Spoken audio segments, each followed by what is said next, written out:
991080324 dari program studi Ilmu Pemerintahan semester 3.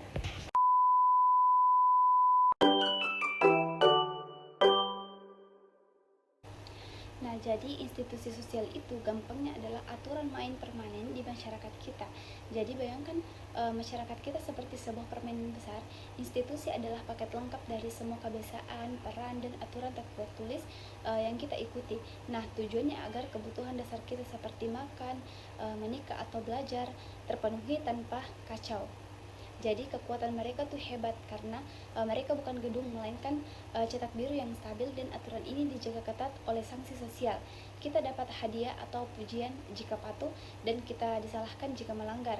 Dalam konteks pemerintahan, institusi sosial sangat penting karena mereka lah yang menciptakan warga negara yang tertib sejak awal, sehingga tugas utama pemerintah adalah menjaga agar pondasi seperti keluarga dan ekonomi ini berfungsi baik, karena kestabilan politik negara sangat bergantung pada beberapa teraturnya masyarakat kita.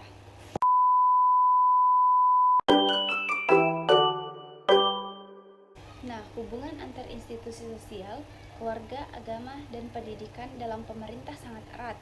Institusi sosial ini adalah pondasi utama karena mereka lah yang pertama kali mengajarkan kita dasar-dasar kepatuhan, kejujuran, dan keterlibatan. Nah, pemerintah atau institusi politik tidak mungkin mengawasi semua orang setiap saat. Jadi, mereka sangat bergantung pada pondasi yang kuat ini untuk menciptakan warga negara yang sudah tertib. Nah, peran unik pemerintah adalah mengubah norma-norma penting yang diajarkan oleh institusi sosial menjadi hukum resmi yang memiliki sanksi tegas atau seperti denda atau penjara. Nah, ini menjamin bahwa aturan sosial ditegakkan oleh otoritas tertinggi.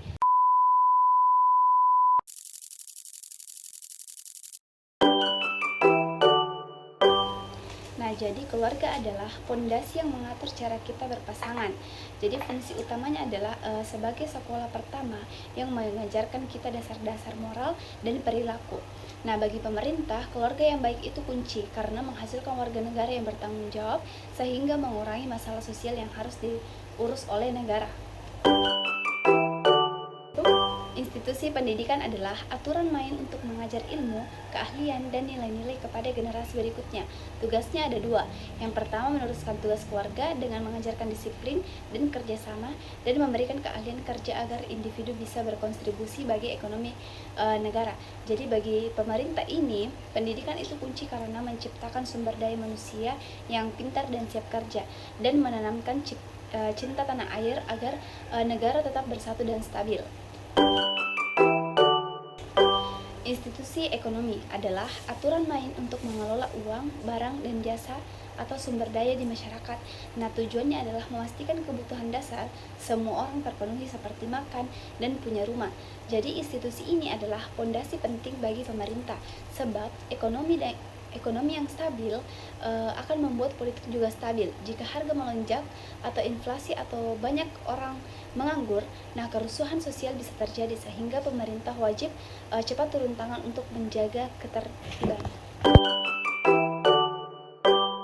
Institusi agama adalah aturan tentang keyakinan, ibadah, dan nilai-nilai moral yang berhubungan dengan hal-hal yang dianggap suci. Nah, memberi arah, memberikan pedoman moral dan makna hidup bagi setiap individu. Jadi bagi pemerintah, agama memainkan peran krusial karena moralitas publik atau nilai-nilai kebaikan umum seringkali berasal dari ajaran agama. Oleh karena itu, pemerintah berkepentingan untuk menjaga kebebasan beribadah dan kerukunan antar umat beragama, sebab persatuan dan kestabilan politik negara sangat bergantung pada kedamaian di antara keyakinan warganya. Nah, institut politik atau yang kita sebut pemerintah adalah aturan utama yang mengatur pembagian kekuasaan dan wewenang di dalam negara. Tugasnya jelas, yaitu membuat dan menjalankan hukum, menjaga keamanan, dan menyediakan layanan publik. Hal yang membuat pemerintah unik dan paling kuat adalah haknya untuk menggunakan paksaan fisik secara sah atau melalui polisi dan militer.